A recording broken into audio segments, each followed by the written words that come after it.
Hello everyone, welcome back to another episode of the Doctor Who and Autism series. Today I'm joined by Alan, and today we're going to be speaking about Doctor Who and autism and relating to both, so it's gonna be really nice. So Alan, thank you for coming on to join me today. Thanks for having me on. Yeah, it's gonna be really fun to talk to you. Would you mind introducing yourself? Yeah, sure. My name's Alan. I'm originally from the Northeast. I got into sort of social media and TikTok a couple of years ago, obviously, like everyone did with the pandemic. And I've met some brilliant people through it. I obviously share my love of Doctor Who, discovering a lot of things about myself, obviously autism being one of them. And that's kind of how I get to where I am today. Yeah, it's really fun, isn't it? TikTok, like like. I suppose, like you said, most of us go on there when the pandemic started, so it's kind of a good time, wasn't it, just to get into it? It was a case of me challenging myself, just trying to get myself out there and I don't know, just build up my confidence a little bit. Because believe it or not, I'm not a very confident person. I'm quite nervous, and yeah, it was about finding myself a little bit.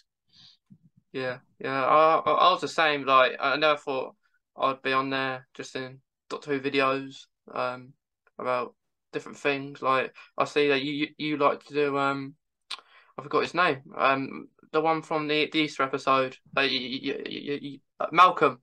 That's it. Malcolm, You, yes, you like to do your Malcolm videos? yeah. Well, I like a little bit of cosplay, but I like the challenge of coming up with the outfits more. So I was a case of what hasn't anyone done? And obviously, I think obviously Lee Evans brilliant, and his character Malcolm was so funny. And I thought, well, I'll give that a shot. You know, it's a lab coat and a few other bits. I got a bit over the top and made sure that even the pens were the right color that were in the pocket. And I've done it at a couple of Comic Cons as well, and people have obviously recognised it and talked to me, which has been great. Yeah, because like you're right. You don't really see many people do that, like Malcolm on there. So it's all enough to do. Like, I think it's always good to do the ones that maybe are just in a one-off episode or something. Yeah, I think as well, it's a good talking point amongst fans. I mean, anyone can dress up as the Doctor, and obviously there's a lot of brilliant cosplayers out there. But yeah, I mean, obviously I do Rory a little bit as well, and I think going forward, I might probably see if there's other one-off characters that I can do, or maybe slightly less popular characters as well. It's just a bit of fun, really. Yeah, so. Yeah, it's quite fun because like I've been meaning to do for a while, but I've just been really busy to do like the Dream Lord from like Oh yes, yeah I've been meaning to do yeah, him because he's an interesting character. yeah, because there's not much clothes to think of because I've got um I don't like within Matt Smith's first costume that he wore as a doctor. Mm. Um, well, I kind of got stuff that looked like that, so I didn't actually buy the actual clothes. I like to look at clothes that are very similar, and look at it. And the Dream Lord basically wears the same. He's going to wear the same as the 11th Mm. Doctor, so that's very simple to do. Um, Yeah, that's a good idea. That is. yeah. I've done. Yeah, that's what I've been wanting to do. One I have done that. I think one of the first to do actually. Do you remember the Cube episode? With Yes. with the cubes, and right at the start, that there was a guy explaining about the cubes and the Wi-Fi right at the start of the episode on the TV. Hmm. Um, and it's really hard for people to recognize because he literally is like a minute or two on the screen, and Yeah. and and he's just saying about the cubes are in the Wi-Fi, that the Wi-Fi's getting attacked. And I did that one because Hmm. that no one is going to do that one because they're not going to possibly think of it because it's only a minute or two. Yeah, that's a good idea. That is. Yeah. Um. But it's nice to it kind of you're in you act upon a character that you enjoy doing. Hmm. Yeah. Exactly. Yeah. So, what when did you start watching Doctor Who then? I got into Doctor Who with Christopher Eccleston back in the sort of the 2000s when the show was rebooted. Obviously, I think I'd probably seen the odd episode as a kid, but not really got into it. And obviously, I thought Christopher Eccleston was brilliant. Quickly got into it, the series, throughout all of it. I kept up with it as much as I could. If anything, though, I think it's just gotten better with age. Every single new doctor that comes in, every single new story that's brought in, I'm always so enthusiastic to see them and see what sort of new things they're in. So yeah, it basically New Who. I mean, my thing. I don't think that makes you any less of a fan. I think it's just the era that I got involved in it. Yeah, yeah. It's I think it's like you say, it's got better since Christopher Eccleston onwards. There's not a doctor that but I may like a doctor more than another, but I still like all the doctors. Um, Mm. and in their own way, that they all show a good way to be the doctor. And just generally, Doctor Who is like a comfort show that you can just pick up an episode, watch it, have a bit of nostalgia about it, enjoy the quotes, enjoy the fun and the silliness about it. It's a very good special interest to have, and it's yeah, Yeah, it is, and like you have episodes that you relate to as well, maybe. Like in the definitely. show, mannerisms that they do, like which can link stuff to autism, as well. Like within doctors, uh, people saying the same words in the show as well. Mm.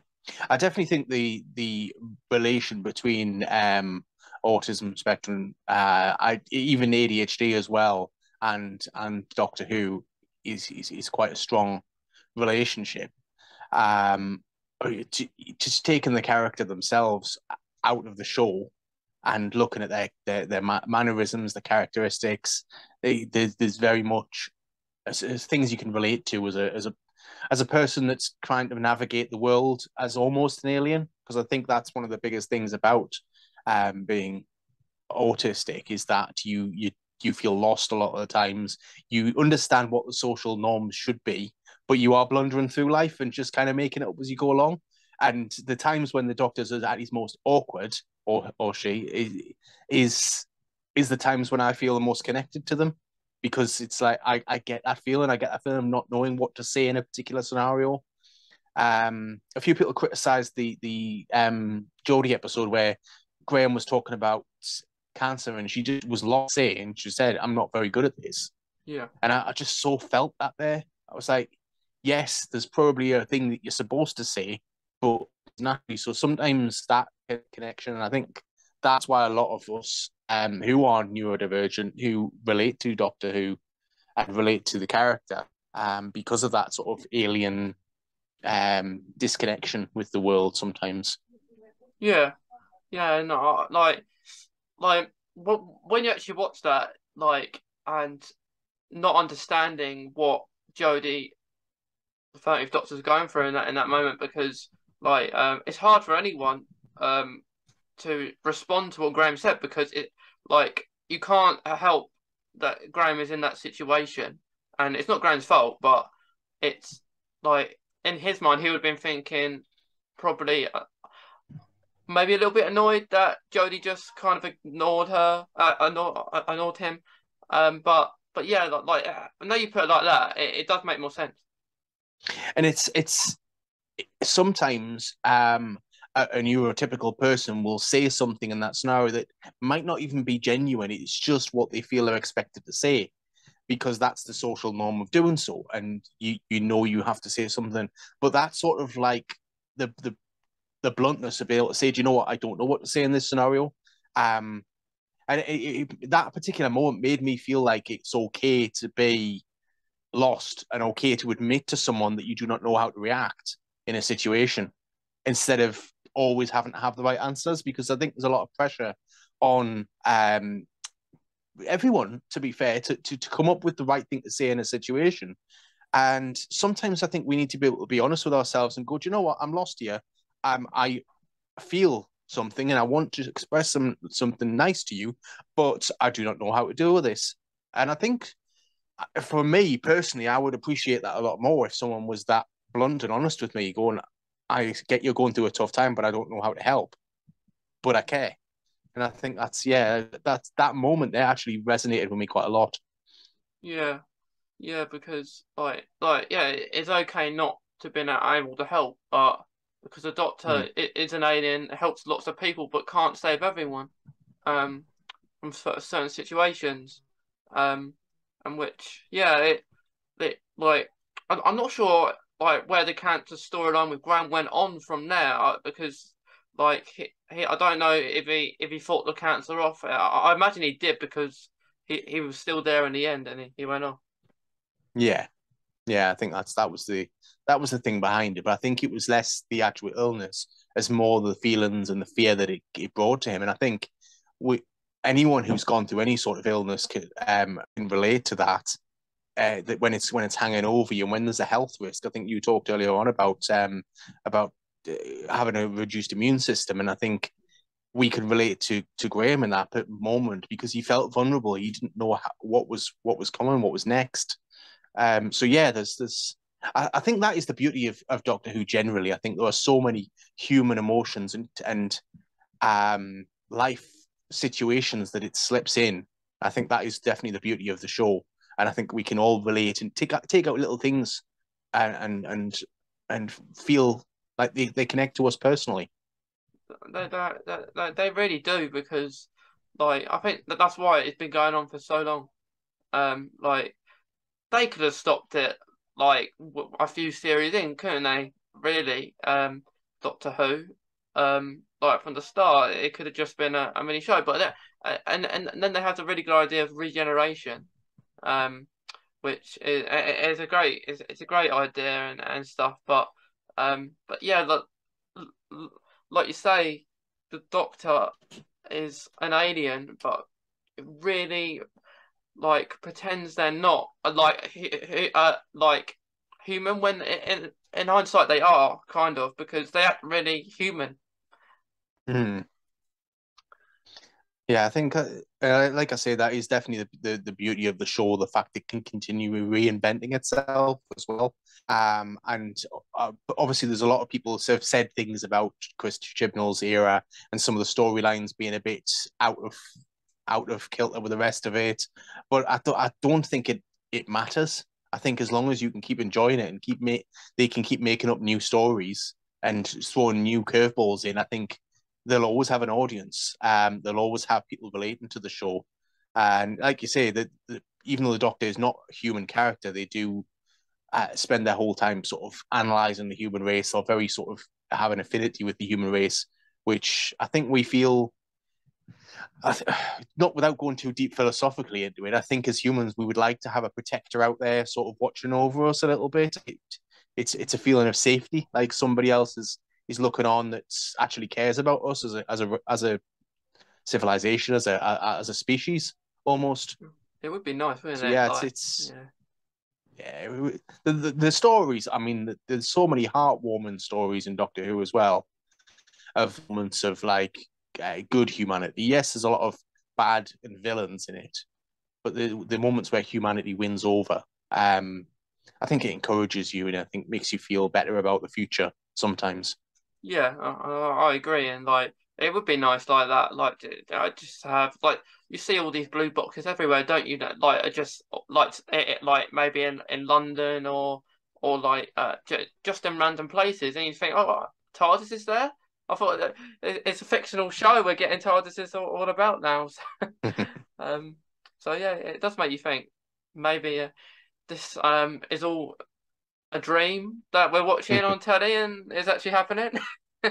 Yeah, imagine. I think as well though. I think getting out off of the fictional side of things. I think the show itself is an escape.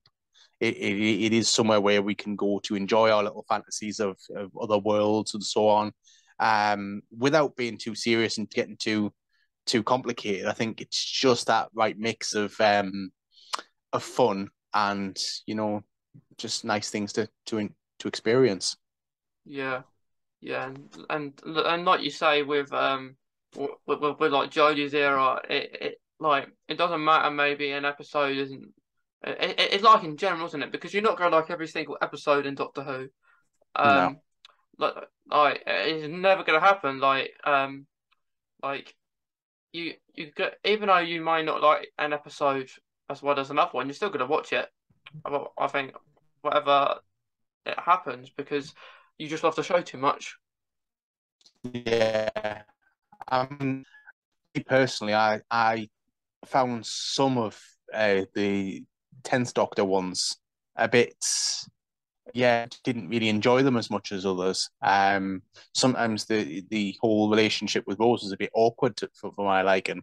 But then there's people who absolutely love that dynamic, and that was their favorite Doctor. So I think everyone can take something from it.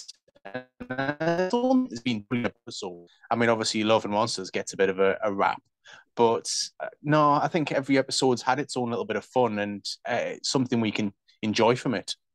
Yeah, yeah, because that like I think yeah, there's going to be episodes like you say with the Love and Monster, like you'll get people who like it, people who won't, and that like there'll be reasons that Doctor Who's called because the Doctor has to be in an episode in every episode, Mm. and in that particular episode maybe he just appeared at the beginning and the end, um, Mm.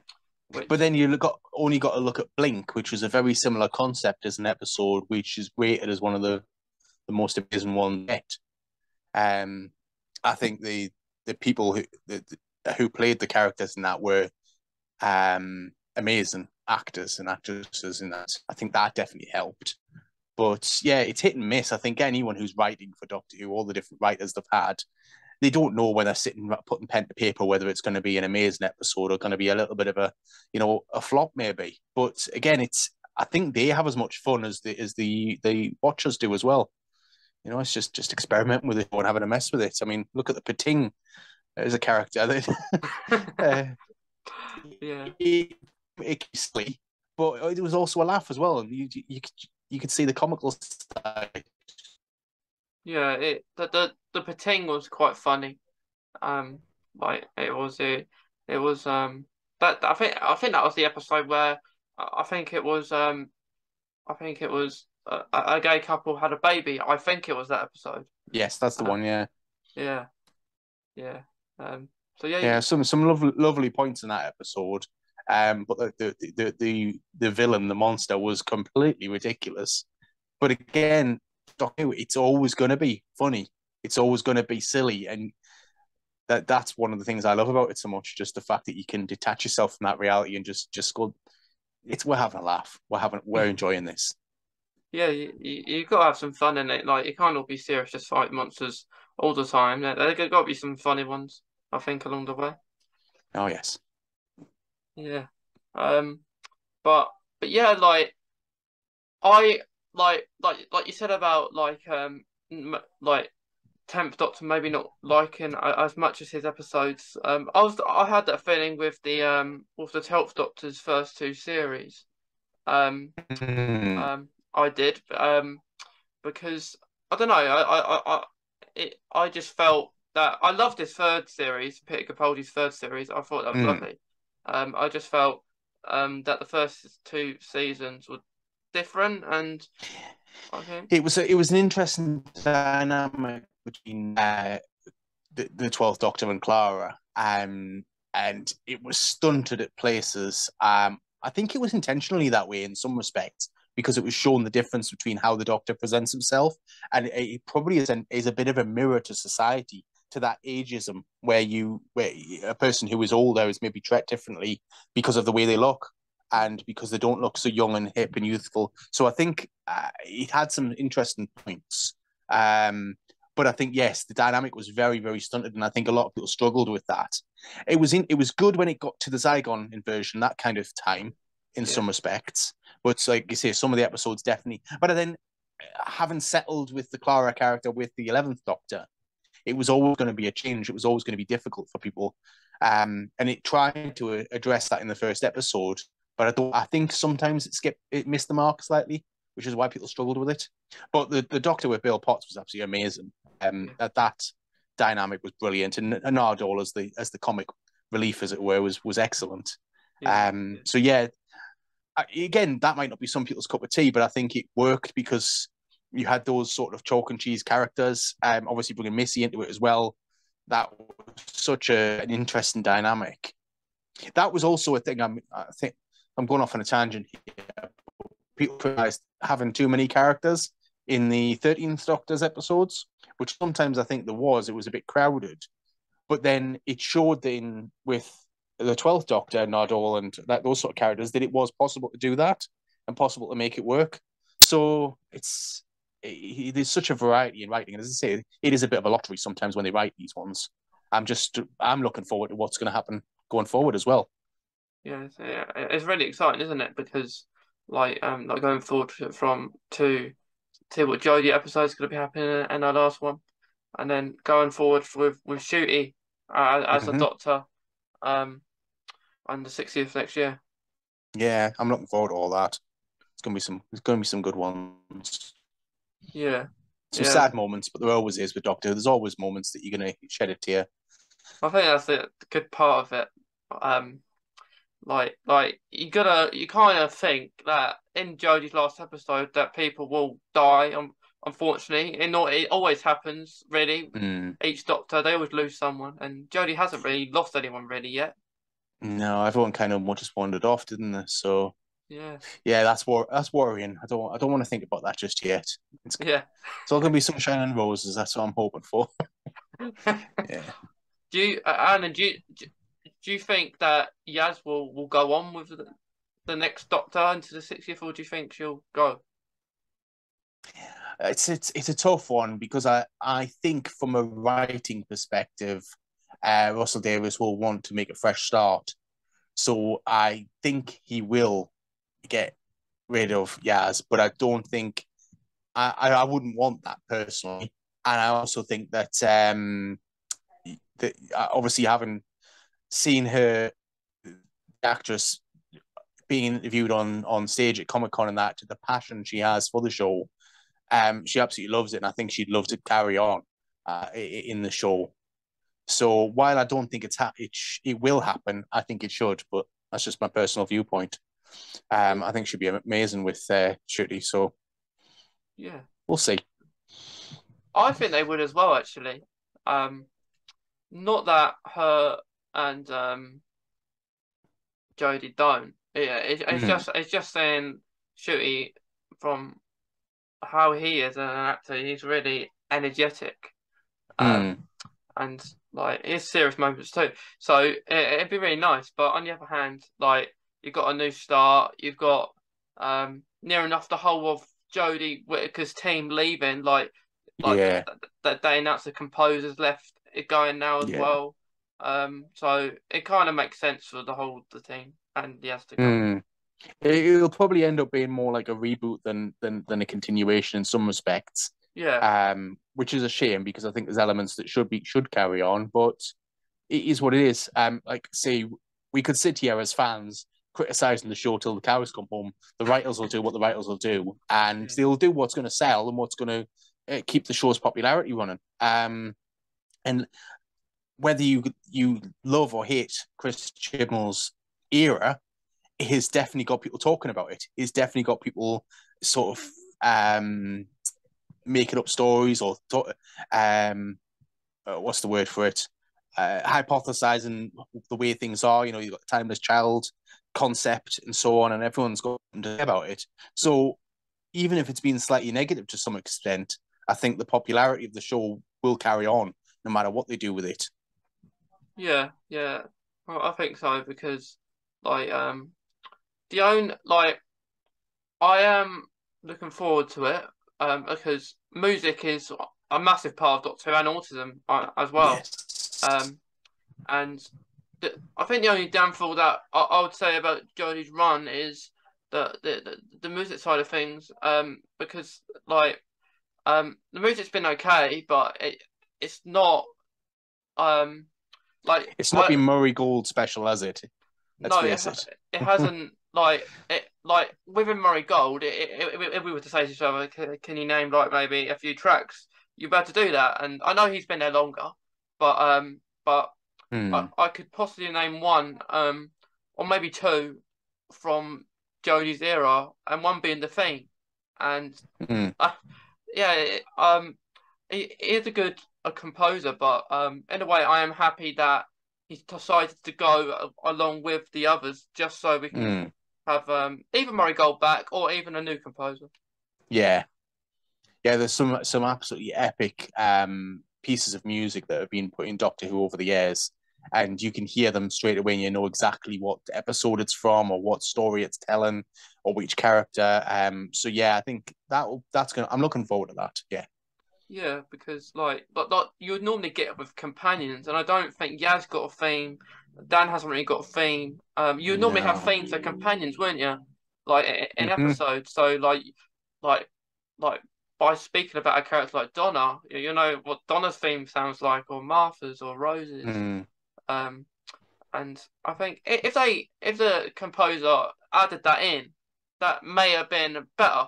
Like slightly. But I think we underestimate how much music influences us, and it can make or break a film or a TV series. I've watched the most amazing films where you think this could be amazing, but they're just flat, and it's often to do with the music.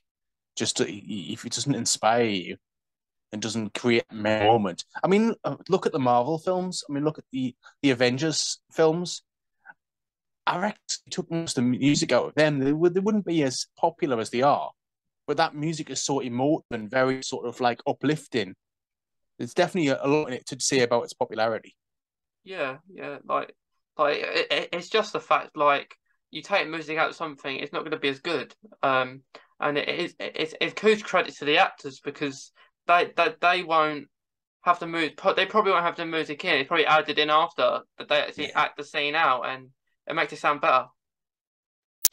That's one of the biggest things I liked about the 11th Doctor, about Matt Smith, because he could put you in that passion. And as I say, if you look at the episode with the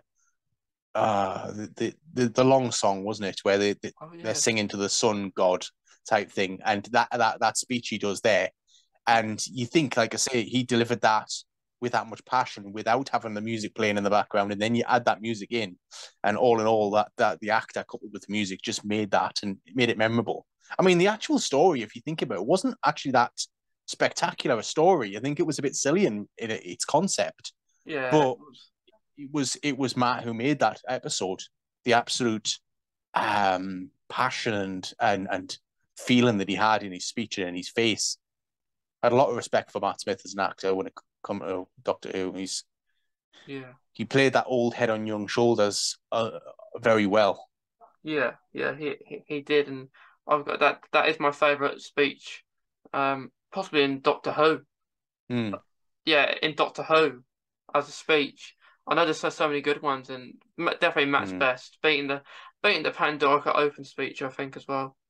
Yeah, yeah. I think that there was a different element to that one. That was more of a sort of a powerful Yeah, speech, whereas with that one, he was just the raw emotion in it.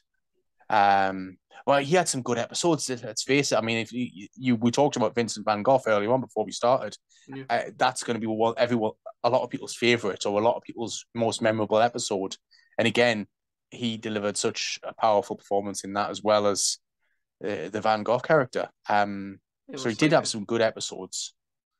But then Peter Capaldi was obviously the Zygon version speech. He had some good moments. But yeah, I think that is part and parcel of Doctor Who is these speeches about the special moments or like quotes, like we've been talking about, just little moments where they say a snippet and it just resonates with you, and it's very memorable. It is, and it's really important because like you don't know how there's so many quotes and so many real lines that you link into, um, Hmm. and like with the speech that Peter Capaldi did about the war, in that Yes. episode, it like really relatable, like what's going on. like within Ukraine in everyday life, and that speech. Mm. If you listen to that speech and see what's going on, it's very it links him very well. It's very powerful, yes. Yeah, yeah, it's very good. Dave, like look, the good thing about Matt Smith is like because David Tennant, he was lovely as um he was a fan. He's a fan favorite, isn't he? Mm. As the Doctor, and possibly people didn't think that there weren't going to be another one like him or a person that could probably possibly go up to that level. Mm. What he showed, and then Matt Smith comes along and he's just as good. And I think everything David Tennant's in beside Doctor Who is great. And I would say the Mm. same about Matt Smith. Um, it's great too because like the really good actors, and you kind of go on. You're not as well known when you're in Doctor Who as the Doctor, and then Mm. you get on to do really good things once your times you've done your few series on Doctor Who, and then you always be the Doctor. People will know you and stuff all the time. Yeah, definitely. Yeah, because like I am excited about the new Doctor. Because I don't know. I I just think it's gonna be we got Russell back, and it's gonna be like now it's gonna be like for the 60th and Joe's last episode, bring as many people as you can, like Mm. from David Tennant's era maybe, um Mm. more from the 2000s, and then or even old Who as well. You got a few companions coming back. You got Ace Tegan as well, haven't you? Yeah. Um, would love to see K9 back too. It'd be great to have him. Oh, yes. Um, yeah. It would be nice just to have a reunion with K9 and different Doctor incarnations. I think the biggest shame is obviously that we can't get Sarah Jane back, you know. So Yeah. yeah, Yeah. Elizabeth Sladen is a great miss to the Doctor Who community. Yeah. So she was It was brilliant. sad. It was really sad because I loved the Sarah Jane adventures. Um, Do but you know I've never seen any of them, and I keep telling myself I've got to catch up with them. That and Class as well, which was supposed to be good. So I've some of the spin-offs I need to catch up on. yeah, yeah, like um, I didn't. I don't. I'm not sure if I watched the Sarah Jane Adventures when they were out or a bit later on. I did not watch Torchwood when it was out. I kind of watched that in like the first 2020 during the Hmm. start of the pandemic. I because it went on BBC iPlayer. Torchwood Yes, did. And I'm not sure it's still on there, but um, I think so. I rewatched it during that time. Obviously, I saw it the first time round as well. Um, but yeah, even Torchwood as a show was a great spin-off, and obviously the characters crossing over was brilliant as well.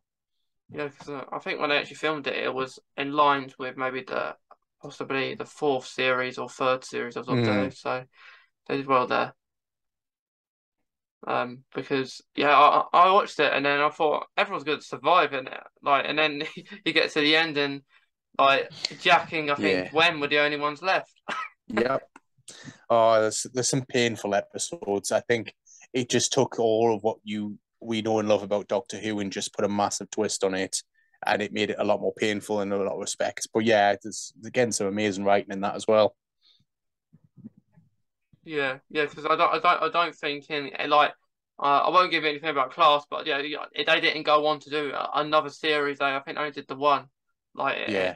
in Class, which I watched, but it was okay. You had actors that maybe you might recognize and stuff like that. But I loved like when my favorite episodes. I loved Sarah Jane come back into Doctor Who Mm. with David Tennant like during the end still on Earth. Yeah, definitely.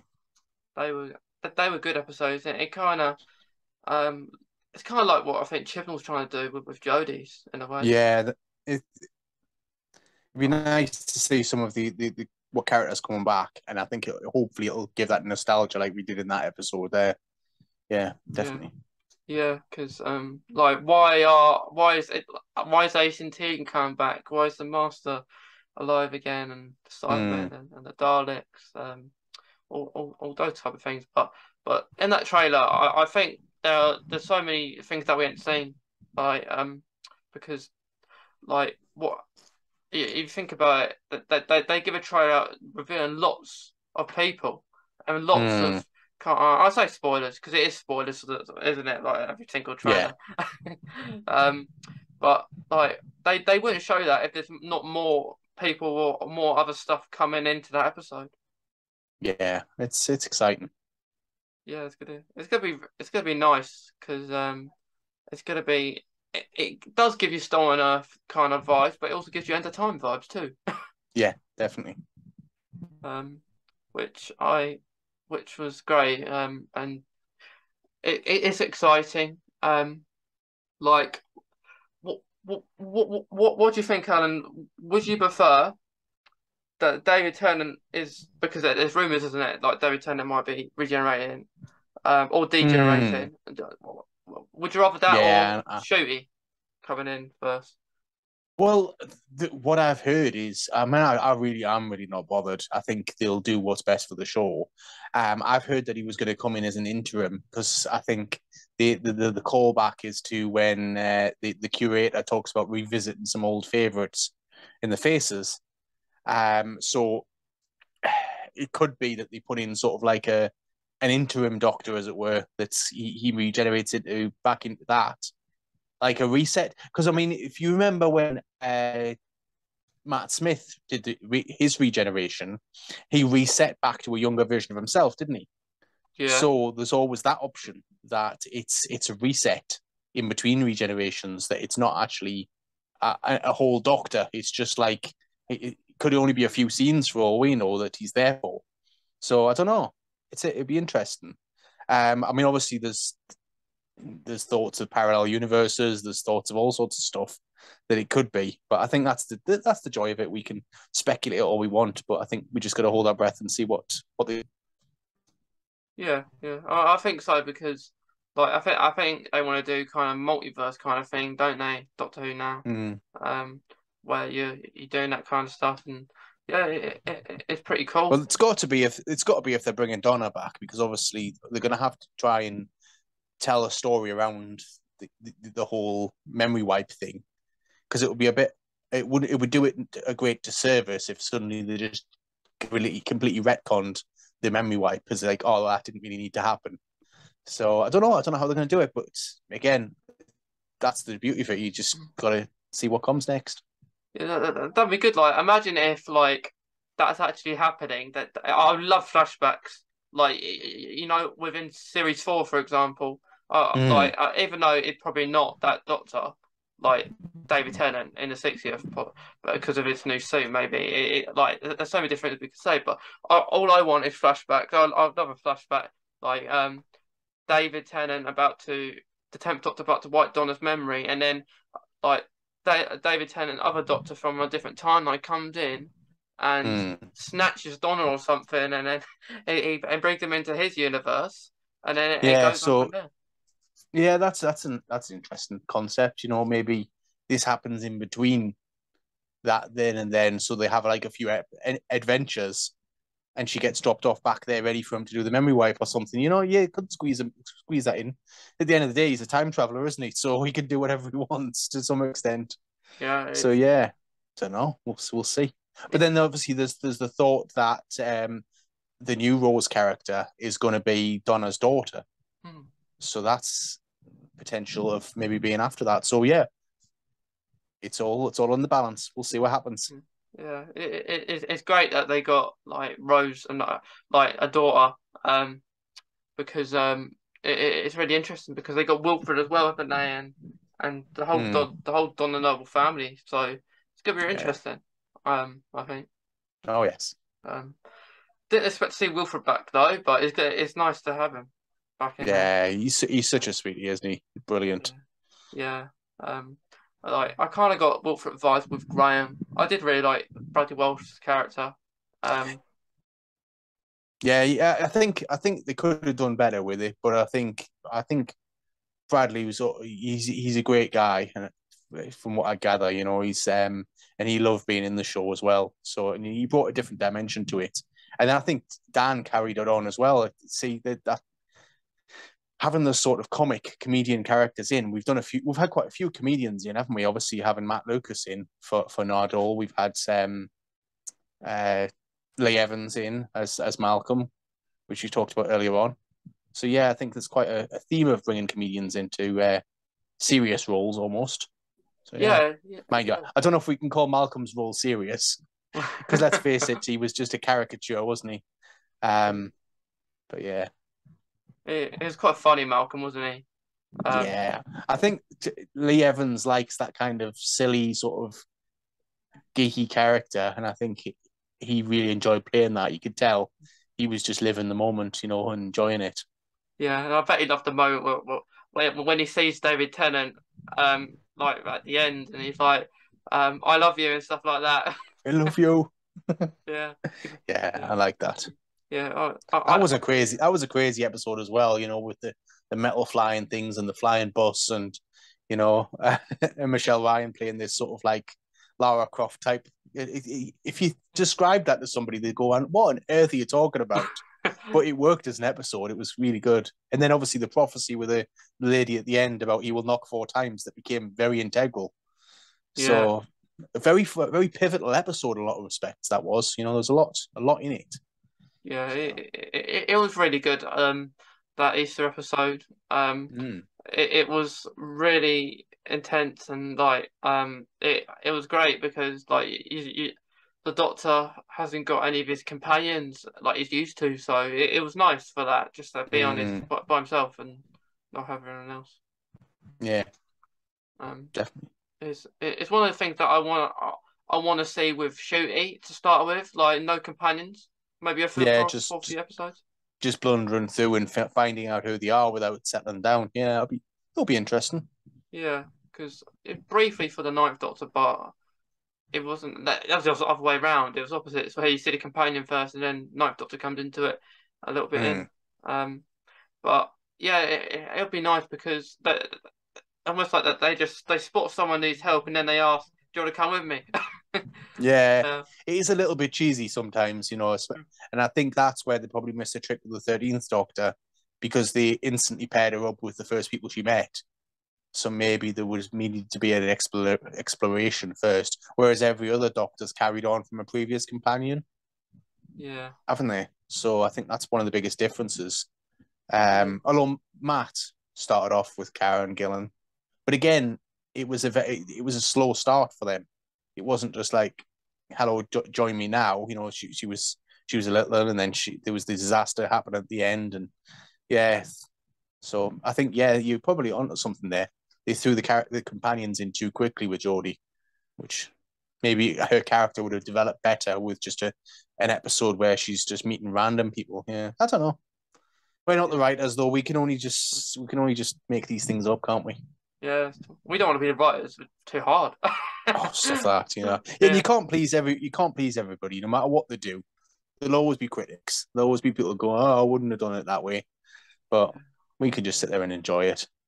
Yeah, like that's all we can do because like as we say, like a comfort show it is a comfort show, Doctor Who, and like 100%. Like are you bothered that they changed it to like New Year Day specials and Sundays episodes going out? I think there's too much gap in between them, but I'd have a new episode every week if I get away with it. So, like I said, they're not going to please everybody. So I'm just grateful of what we get. Yeah, you know, just enjoy what they serve up. Me too, and I think going forward that we will get more episodes, maybe more often. I think especially with the 60th, I don't think like it would just be David Tennant and Catherine Tate in it. But like I'm sure there will be other people asked. Matt will definitely get asked. And I read something that Christopher Eccleston was going to be showing his face. So yeah, I did see that, and I was confused if it was either audio or actually show his face. Well, we'll see. I'll believe it when I see it, and if it is, I mean, I love Christopher Eccleston. I love the Ninth Doctor. So it would be very welcome if he was there. But again, I understand why you wouldn't want to be, because I know he had some issues with it back in the day. Yeah, But you know, yeah, we'll see. yeah, because Doctor Who's very clever now, isn't it? Because like I suppose he wouldn't have to be in contact with the people that maybe he didn't get on with. He could do it somewhere else, and then Yeah. like they could put it all together somehow. Even maybe just a Hmm. scene, maybe. Yeah. Um, but yeah, I love him because he's done some great work for autism, hasn't he? Crystal Eccleston with being like the A Word, like a series. Mm. So He's he's done well. he's a very matter of fact guy as well. When you see him, I follow him on Instagram as well, and um, I think he's quite no nonsense as well. He's quite passionate. He's got quite a temper on him, but yeah, he's got a lot of things I respect about him as well. Yeah, yeah, he's done really well for himself. Um, like he says that he was in Doctor Who for a series, and like we said, people gonna moan about it. But like he says, like people should be grateful I did that one series. Mm. Um, because he was great. Like maybe in episodes, maybe I didn't like as many as other ones he did, but um, like the Jagger Fest, I didn't really like that episode. And the one where with it, you click your fingers out. That might have been that episode where mate, the guy clicked his fingers, and That's right. Yeah, they were both the same episode. Yeah, with them, wasn't it? Yeah, that was probably one of his weaker ones. But then it still came up with some amazing lines. There's still some great moments in that as well. yeah, So yeah, it was pretty cool. Like some good lines because it was almost like Rose did the work for him in that yeah, episode. yeah. But it was one of those ones that it had to exist so that next episode, where obviously the episode where the Daleks had taken over Satellite 5, they had to have a setup to it. So it was an interesting concept. But yeah, I think there's always going to be strong and weak episodes in any series. You can't every single one absolutely smashing out of the park. You're going to get that kind of variation. So just got to rough and smooth. That's part of being a Doctor Who fan, isn't it? Yeah, we can't like every single episode. Mm. Um, Otherwise that may be a bit weird, I suppose, wouldn't it? Well, yeah, it's like anything. You don't have your favorite food every day. You know, it'll get quite boring after a while. Yeah, Says the autistic people who would probably eat the same thing every day if we could get away with it. yeah, Yeah. yeah. Yeah, I suppose that's kind of autism as well because like you're not gonna like you are used to the food that you like to eat, but you may not have them every Mm. day, but you like the stuff that you do. As well. Do you think that's why fans get so upset when they change doctor? Because it's like a routine and they get comfortable with a certain doctor and then suddenly it gets changed and we don't Yeah, like that change. yeah. It's got I to be suppose. some... Yeah, Yeah. yeah, because like you're used to that doctor, aren't you? Like Yeah. now, Joe's been there.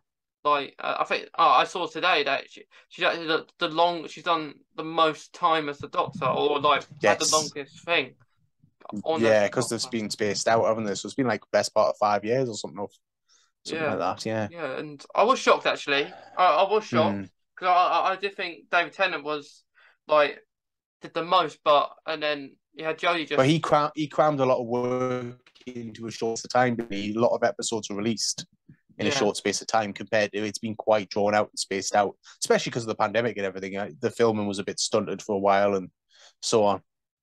yeah. Yeah. It does make sense.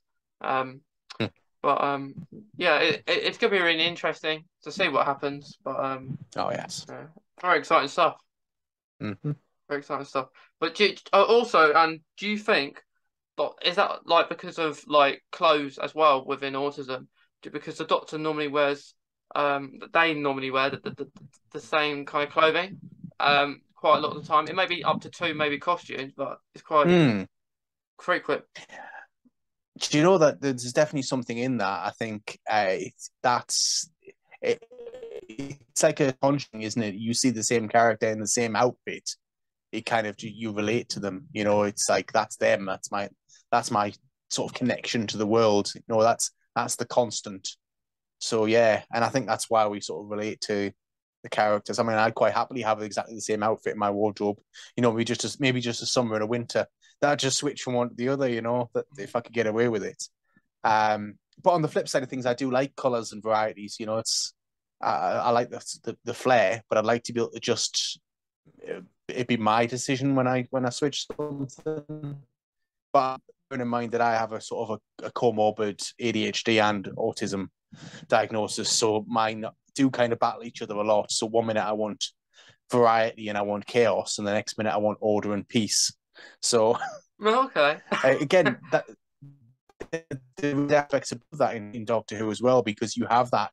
I want to go on an adventure. I want chaos, and then you've got that sort of the social awkwardness and the you know the repetitiveness and the same things over and over again. Even the fact that the Time Chameleon circuit stayed on the same thing for the whole time, you know, is kind of like it's a constant, isn't it? It's a reassuring thing. The doctor leaving the brakes on so that it makes the noise. That's like a comfort thing. It's like a reassurance, isn't it? Yeah, So subconsciously, the doctor's kind of searching for that constant, for that reassuring in amongst all the chaos. yeah, So yeah, there's definitely some things to take from that. yeah, like sounds in Doctor Who, like the TARDIS, like you said, the Cloister bells. They're really Yes. good. I like them. Mm, Yeah, yeah, normally when things are going to go wrong. I think we were talking about the Cloister bells, weren't we? Yes, Cloister Bells and 10th Doctor, you said. Yeah. Like the 10th Doctor, it was quite funny that he when he said that, and he wasn't very happy. Mm, Because but I do like it. It's probably one of my favourite sounds, and I wish it would get used more. yes. Yeah. It's a sound that it'd be nice to have different sounds into Doctor Who too Mm, that we like. I think. yeah. But yeah, like with food, like Matt Smith showed up really well with an autism, like Mm, 11th hour, didn't he? With yeah. with fingers and custody, like he didn't like an apple, didn't like yogurt. I don't think he liked Yeah. banana either. So Well, talking about autism and food textures, um, it's interesting that a lot of autistics don't like fruit and veg in some respects, more because of textures, because it's not the same every time. Whereas you get something like fish fingers, which is a processed food, you know what you're going to get every time. You put a fish finger in the oven, it will taste the same and it will bite the same, and it won't sort of create that like nails on chalkboard when you're trying to bite into something. It's just wrong.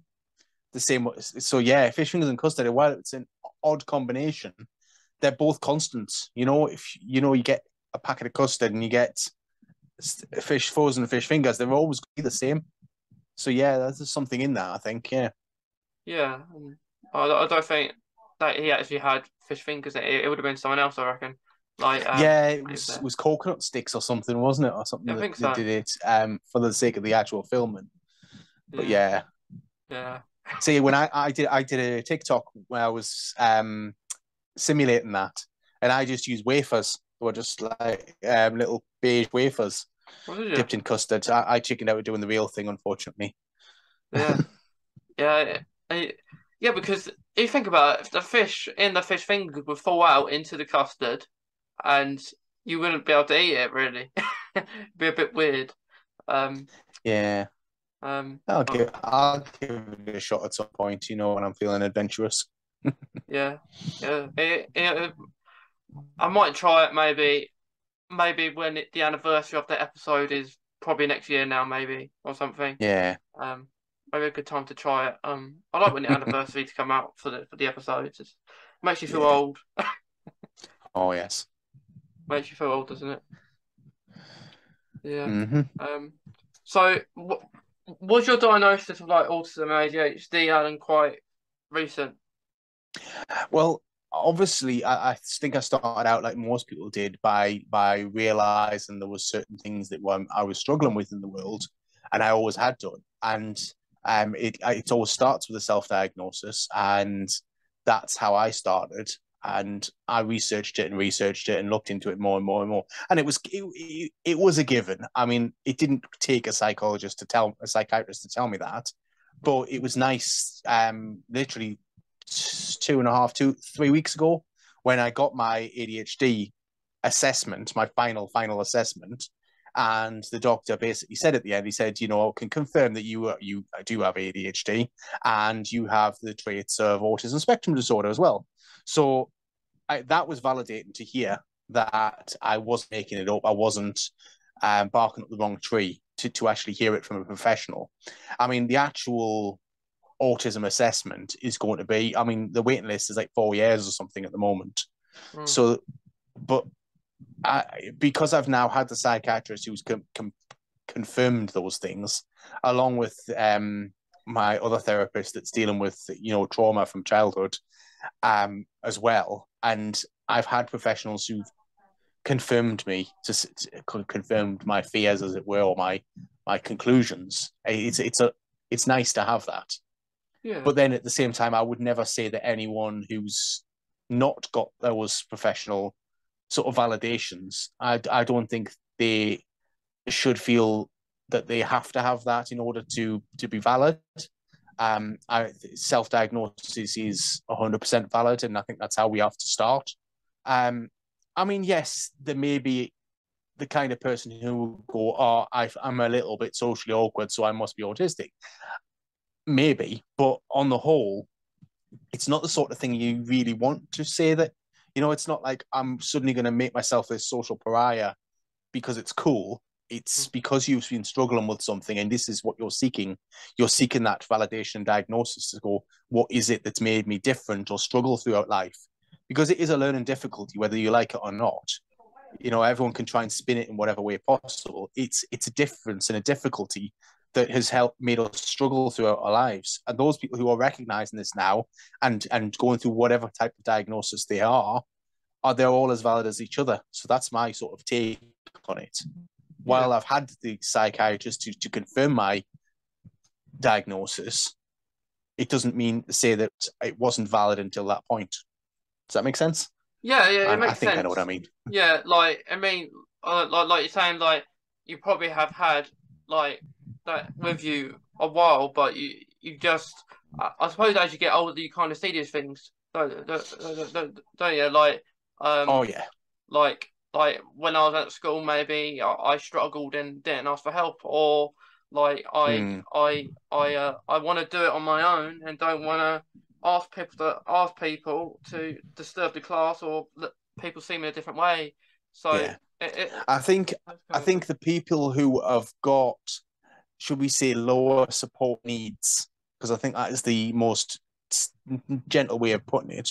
Those of us who can function well enough in society without needing our hand holding, be those of us who don't go non-verbal or who don't struggle with basic relationships, we get ignored and we tend to get ignored. And I think a lot of women did get spotted when they were younger, a lot of girls, because all the autism requirements were for little boys, basically. So now we are finding this sort of glut of people who had it missed when they were kids and who are only finding out through relating to other people's experiences or seeking help now and going, I don't know what this is, can you help me? So you're getting that a lot now. And I think as people are becoming more and more aware, plus the internet is great. Yes, social media can be an absolute pain in the backside, but it also helps spread this awareness. I mean, you yourself obviously get involved in advocating for various things, and there'll be people who didn't realize that they were suffering from something, who then see you or someone else post and go, do you know what? I'm going to look into that now, and they'll get the help they need. So yeah, whilst a lot of people had these things missed as kids, now we're in a great position where we can start to get people the help, because you don't stop needing help with a learning difficulty or with any sort of condition just because you're going out of it or just because it didn't get spotted when you're younger. If anything, I think as you get older and you become more forgetful or you become more sort of, your brain's not as agile as it used to be, you're going to need support. And I'm finding that as I'm getting older. I mean, I'm 41 now. I had to think for a second there. And I'm not as able to sort of wing it as much as I used to. Obviously, being ADHD means that my mind is on a constant state of always being on the go. But I am slowing down to the point where I get lost a lot and I get confused a lot. So I do need that support. So yeah, I think the advocating and sort of sharing our experiences online is essential so that we can help other people find those diagnoses. I agree, because it's very helpful when you see other people talking about something that you have or potentially do have, Mm.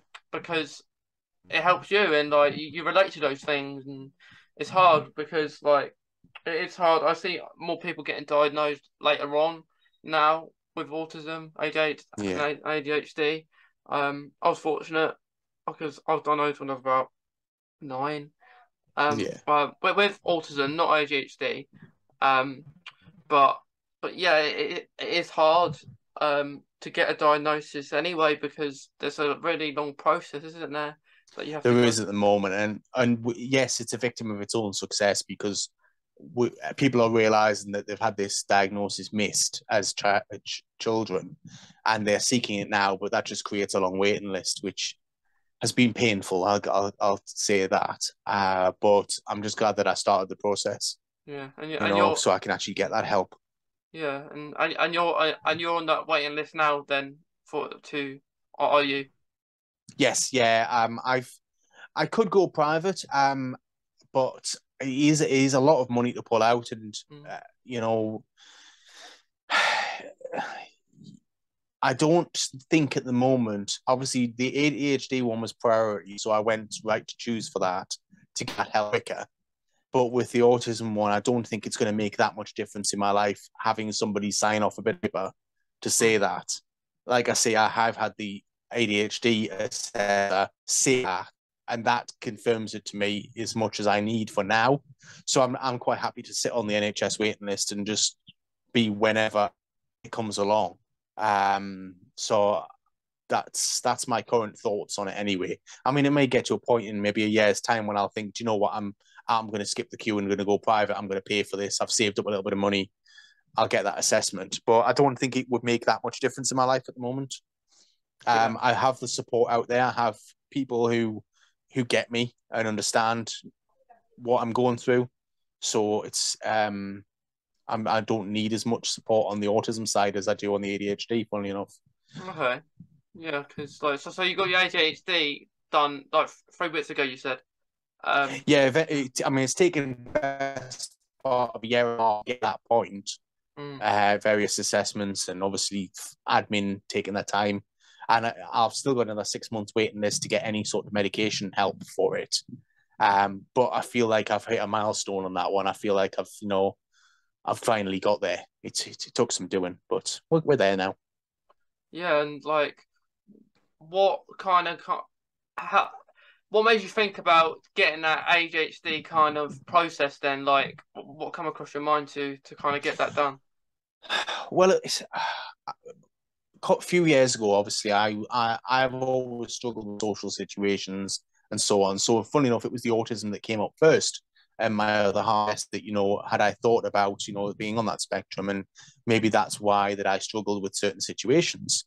And I said, well, when I was younger, um, my parents often joked that the doctors said I was hyperactive, but they thought I was just naughty. My parents didn't believe in anything like that. They didn't think that they thought discipline a child and that would get them to behave. That was their way of doing things. And as I've gotten older, I would say the traits haven't gone away. I haven't suddenly turned into this model citizen who can interact with the world perfectly. So as I said, when we started looking a couple of years ago, the autism was actually the first thing that came up due to my social issues. And then it was a case of, well, that was mentioned when I was a kid, and that would explain this, this, and this, and this. So it was a natural progression, really, from one to the other. Okay, yeah. So, like, yeah. it's quite good that you got a diagnosis, but like on the other hand, like there is kind of stigma, like with what you said about like people with ADHD getting thing to be like that they're naughty when they're not always naughty. Mm, It's that they need that they may want to be they may be hyper, they may um maybe lose concentration. Yeah, like you can see that I can see that in school, like people have mm, ADHD and they may lose track of time and stuff like that. mm. I mean, I really struggled because I'd forget. I'd do the same thing wrong more than once, and I would get wrong for being either disobedient or being, classed as stupid because I'd forgotten already that I'd been told off for the same thing. But it was very out of sight, out of mind, which is the way my brain works. I get lost, I get forgetful. Yeah, so it's sad that I've had to wait until I'm 40 to figure this out. But Yeah, at the same time, I'm glad that I have done. yeah. It always takes time, doesn't it? Like Mm, with my autism diagnosis, I think my parents went private to get that done. Um, s- mm, um, so it was kind of paid for. Um, so I got that. I'd say within like a number of months. Um, I don't remember awfully a lot of it because I was 9 and I remember having a few tests done, but I don't remember lots and lots and lots. But it has helped. But I guess when you're older, maybe in life that it may be that like you say, maybe it's not worth it. But on the other hand, it is always nice to maybe like if you're somewhere in public or you can say that you have autism. But on the other hand, people don't understand all the time, do they? true, true. So you get a couple of different responses to that. I mean, I'm looking at the team working at the moment, the job I do, they're very understanding, but you still get that kind of infantilizing sort of thing where they kind of treat you a little bit more like a kid Yeah, because of it, and you should be okay type of thing, and that can be frustrating sometimes because it's like I'm not a child. I'm just I just struggle with certain situations. I read the situation that differently. Then you get obviously the dismissive side of things where, oh, everybody's a little bit on the spectrum, everyone's a little bit ADHD, everyone's a little bit OCD, or everyone's a little bit autistic. That kind of dismissive because yes, they may have or experience similar traits, but they don't understand the actual impact that those have on your day-to-day life. So you get the dismissive people. So yeah, you can't really win in some respects. But when you're trying to work in a team, for instance, and you explain them the situation and you explain how it affects you, it is nice to have them and say, this is what it is. You can go away and do research, but this is how it affects me particularly. And it has helped me being open and honest about my work. Um, it helps people just give me that little bit of patience, even though I might not need it. I for 40 years in the world without a label, but it gives me something to call it instead of just being viewed as a bit weird. Do you know what I mean? So yeah, people have yeah, always said that I'm a bit odd, a bit weird, and it's like, well, finally I've got a name for it. It's because of this, and yeah, sometimes people need that. yeah. And like what you said when you're saying about like that, like people will say like, oh, no, you have a little bit of that, a little bit of that, or I have a little bit of that. But it's almost like that you have it or you don't. Like you don't have a little bit of it. Mm, You may like maybe as you're growing up, you may think I may be doing this or this, but that's it. Like you're either you have ADHD or you don't, or you're yeah, autistic or you're not. Um, yeah. I because think the best way yeah, to explain it to people who don't understand it is, um, it's like the volume on the TV. Everyone's got a volume on the TV, but when you're autistic, it's like the volume's turned to 56 or whatever, so that it's overbearing and it yeah, causes actual discomfort. So yes, everyone's got a bit. Everyone can listen to their TV. Everyone's got a volume level on their TV, but not everyone's just stuck at 100. Not everyone is struggling with it. So while yes, they might be relating to a certain symptom. Oh yes, I struggle in this situation. Yeah, but do you though? You know, And if you struggle to a certain point where it's uncomfortable, then yes, maybe you do have those traits. Whereas if it's just a bit of an annoyance, then no, you don't. You don't have that. Because that's what autism and then to a lesser extent ADHD are. They are normal human symptoms turned up to like high volume Yeah. that you struggle with. I mean, I'm sure you relate to that. Yeah. Yeah. To those the noise of being in a busy shopping center. You know, everyone gets a bit stressed out shopping, but do you get to the point where you just want to sit down, put your head in your hands, and cry, and you can't move? Yeah. You know, Yeah. there is a big difference, and it is hard. I mean, we as human beings, we're not very good at empathy sometimes.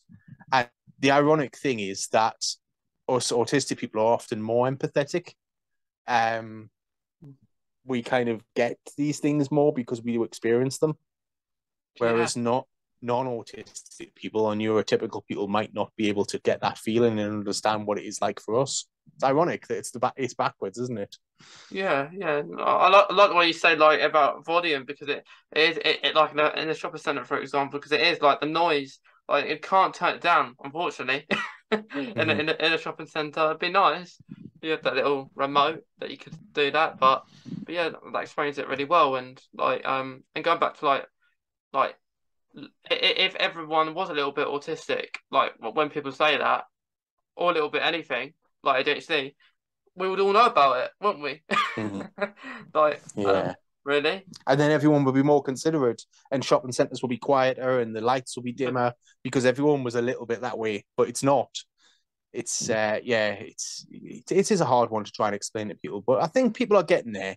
There's more awareness and people are trying to understand. So, and I'll never stop trying to get because I feel as someone who's got, should we say, low support needs, it's my job to pave the way for those people who do require more help. So if I can function in this world, I can be the voice for those people who maybe can't speak up. You know, I can be there going, this is how an autistic person feels in this scenario. I know because I feel it, but this person here might go into a complete meltdown because of it. So I think we need to maybe minimize this. So I have a certain privilege with not needing that day-to-day help in some respects to then advocate for those who maybe do need that more support. I feel a Yeah, certain responsibility to do that. yeah, yeah. I completely agree because we all we all ask. Everyone will need help, and it's part of life that we're not always gonna be able to do things ourselves. But it's just it's just really important. Like when you talk about these things, like you said, like now it is better. It's better now than it was like 30 years ago, where probably not many people knew about it. Like in the 1980s, for example, not many Mm, people like you probably get classed as a weird person or you wouldn't get a diagnosis. But like you moved on now, it's better, but still stuff does need to be done. Like yeah. like you always get possibly like a look at you, like why are you using if you're disabled, why are you using the disabled toilet if you are okay, like you're not in the Mm, wheelchair kind of thing. Um, so those stuff just needs to be done, even though there are signs on toilets sometimes. not all But visibilities are yeah, visible. Yeah, yeah, disabilities are visible. Yeah, yeah, I know what you mean. But yeah, yeah, we can. Those of us who are struggling at the time can obviously sort of advocate for those who may be. I do feel that responsibility to do that. But yeah, I think we need to normalise the various different aids that an autistic person might need, like headphones in a shopping centre or, you know, fidget toys, stim toys, things like that need to be normalised and viewed in the same way as other disability aids. I yeah, think we need to get to that point. I mean, I tend to have a rolled up bit of paper as my sort of comfort thing. If I, especially I'm in a stressful place, a stressful situation, I get a receipt shop and I roll it up, and I've got that as my thing to help me. It's quite innocuous, but some people have things that might make others more uncomfortable. You know, that little stim that they do.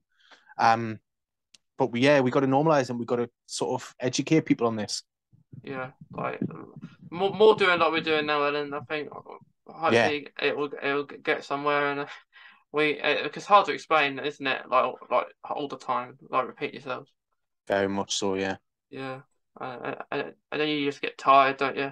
of it. Very exhausting, yes. Yeah, and it links in these special interests like we like to do and stuff like that, and Doctor Who as well. And yeah, it's been great talking to you about Doctor Who and autism today. It's been a nice chat. Yeah, I've enjoyed it. Yeah. Yeah. Um, what is your quote that you like relate to, Alan? Oh, there's absolutely so many different quotes. Even while we've been talking, I've been thinking about them, about the different ones. My favorite all-time quote is in the Ninth Doctor, where he's getting angry at the Daleks, and he's like, "I've got 9 million languages, and you haven't got one way of stopping me." Oh yeah. I can't remember the exact way he puts it. You know which one I'm talking Yeah, yeah, about, yeah, don't yeah, you? yeah. Yeah. So if anyone's gonna shut up, it's you. And it's that passion that he does that with. I think that's one of my favorites. Yeah. And I loved his delivery of that as well. I love Chris Beckman's delivery of that. It's great. Yeah. I love that one because like it was when he was in the ship, wasn't it? Yeah. And he was talking to like the god of the Daleks, um, Mm. and then he said something or something, and then all the Daleks were upset. Do not interrupt. Do not Yeah, interrupt. yeah, Yeah. yeah, and then the right Doctor raises his voice, and then Dalek kind of gets scared a little bit. Um, Yeah. because they kind of are human in a way, Daleks on the inside. They still have feelings. Yeah. Um, so it's nice when he does that because you don't really see that. You have vibes from Peter Capaldi, I guess, with Ninth Doctor, um, Mm. but you don't have much Doctors kind of getting angry at the Daleks, Yeah. like the That way was Ninth Doctor did. It was a very good moment, yeah. But as I say, there were so many quotes you could go on. Matt Smith, in 900 years of time and space, I've never met anyone who was important. That one's the one, I think that one resonates with me because I think every single person you meet in your life has an importance and has a role to play. And I think everyone should be given that respect that no matter how little you might think of what a person's got to say or what they've got to impart, there's a reason behind that and there's a purpose and they are important. Yeah, yeah. Everyone is important in their own way. You may not like everyone in the world, but they're still important. Mm. Um, um. So yeah, like I love the quotes that you said, Alan, because the first one no one said yet. So that's really good, and the second one's really awesome as well. I also like the Yeah. kind speech as well for the being kind from the Yes. 12th Doctor. I think that's really good Yeah. too. Definitely, that's a good one as well. Yeah. Yeah, there's absolutely great ones. We talked about the Zygon one earlier on, but which is obviously the scale model of war, Mm. and The long song uh, one. the long song, of course, and what we Vincent Van Gogh. That episode was full of just touching moments, wasn't it? Yeah, But yeah, it was very I good. like the ones where he gets passionate and angry. So like say that Ninth Doctor one's definitely resonates with me because he stamps his authority on the situation. I think that's the reason behind it is probably something I'd aspire to be able to do, to be able to take control of situations and say the right thing at the right time. Because you know what it's like when you get angry or you get passionate about something, and you end up talking complete nonsense, and you think, "I wish I'd said something. I wish I'd said something clever." So Yeah, yeah, yeah. And you kind of then you go back to the Doctor Who moment. Maybe the Doctor's probably angry in the moment, but tries to say the words as well as he mm, can. Because if he said the wrong thing to that Dalek, he maybe got exterminated. So, that's right. Yeah, possibly. But yeah, I love those quotes, Dan. It's been awesome. Like talking about Autism and Doctor Who with you. yeah, I appreciate it. Yeah. Well, I'm glad you've enjoyed it, and it's been awesome. All right, thank you. Thank you.